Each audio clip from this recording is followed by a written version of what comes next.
In the murky depths of Victorian London, where gas lamps cast flickering shadows and whispers of fear danced on the breeze, there emerged a figure so sinister, so haunting, that he etched his name into the annals of criminal history with blood-soaked ink. This is a descent into the depths of madness, a confrontation with the darkness that lurks within the human soul, where the echoes of Jack's laughter still linger, haunting the shadows of our collective memory. This is the chilling story of Jack the Reaper.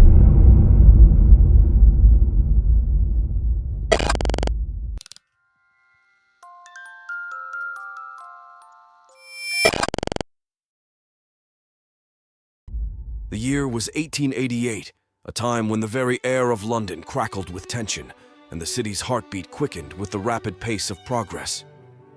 The Industrial Revolution had wrought profound changes, transforming London into a bustling metropolis where dreams collided with nightmares amidst the haze of coal smoke and ambition. Yet, beneath the veneer of progress, a shadow loomed over the streets of Whitechapel, a district forgotten by time and forsaken by fortune. Here, amidst the labyrinthine alleyways and dilapidated tenements, a terror gripped the hearts of the downtrodden and destitute. It began with whispers in the dead of night, murmurs of horror that echoed through the fog-choked streets. Women, their faces worn by hardship and their spirits dimmed by despair, began to vanish without a trace, leaving behind only the chilling silence of their absence. When their lifeless bodies were discovered, the scene was a tableau of unimaginable horror. Mutilated beyond recognition, their flesh rent asunder and their blood staining the cobblestones, these unfortunate souls bore the unmistakable mark of a fiend whose depravity knew no bounds. This fiend, who would come to be known as Jack the Reaper, struck fear into the hearts of even the most hardened denizens of Whitechapel. His very name was whispered in fear and reverence, a spectral presence haunting the collective nightmares of the city's inhabitants. As the body count rose and the streets grew ever more treacherous, the people of London found themselves gripped by a primal terror. For Jack was no mere mortal man. He was a force of nature, a harbinger of darkness whose motives defied comprehension and whose identity remained cloaked in shadow. And so, against the backdrop of progress and prosperity, a darkness descended upon the streets of Whitechapel, casting a pall over the city that would linger long after the last echoes of Jack's laughter had faded into the night.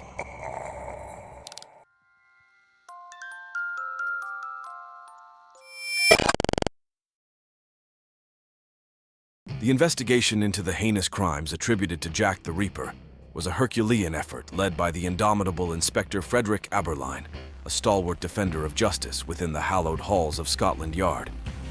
Renowned for his unwavering determination and keen intellect, Aberline marshaled his resources and assembled a crack team of detectives to pursue the elusive killer. Day and night, with the city's pulse throbbing with anxiety and trepidation, Aberline and his team plunged headlong into the labyrinth of clues and red herrings that littered the path to apprehending Jack. Each crime scene was a macabre puzzle, a tableau of horror that demanded meticulous scrutiny and unwavering resolve. Witnesses, their faces etched with fear and disbelief, were interviewed with painstaking care, their accounts scrutinized for even the faintest glimmer of truth amidst the shadows of uncertainty. Every scrap of evidence, from blood-stained garments to cryptic messages scrawled in the darkness, was cataloged and analyzed with a precision bordering on obsession. Yet, despite their best efforts, Jack eluded capture with maddening ease, slipping through the fingers of justice like smoke through a sieve. His movements were as elusive as his motives, his identity a tantalizing enigma that mocked the tireless efforts of those who sought to unmask him. As the investigation dragged on, the city's nerves frayed to the breaking point. Fear stalked the streets like a malevolent specter, its icy grip tightening with each passing day. The people of London lived in a state of perpetual dread, their once vibrant lives overshadowed by the ever-present threat of encountering the Reaper's scythe.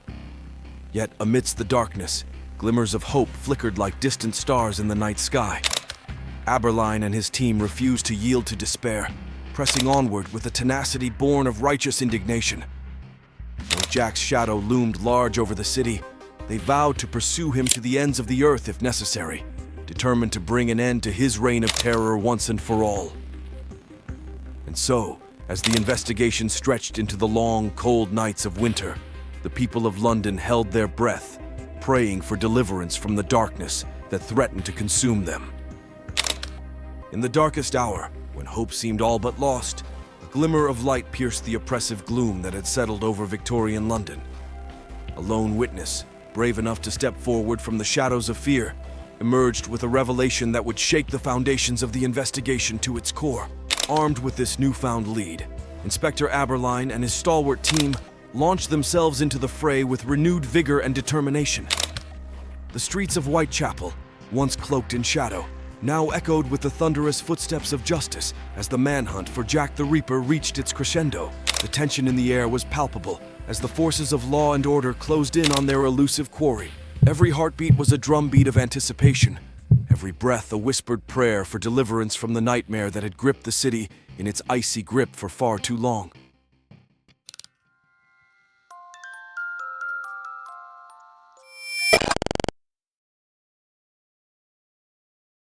But even amidst the celebrations, questions lingered like shadows in the corners of the city's collective consciousness. Who was Jack the Reaper, and what drove him to commit such unspeakable acts of violence? The true identity and motives of Jack may forever remain shrouded in darkness, his enigmatic presence serving as a chilling reminder of the fragility of civilization in the face of primal evil. Yet, amidst the horror and despair, there exists a glimmer of hope, a testament to the resilience and courage of those who dare to defy the darkness. And so, as the echoes of Jack's laughter fade into the night, let us remember that though the road ahead may be fraught with uncertainty, the light of justice will always shine brightest in the darkest of times. For as long as there are those willing to stand against the darkness, the spirit of London will endure, unbroken and unbowed.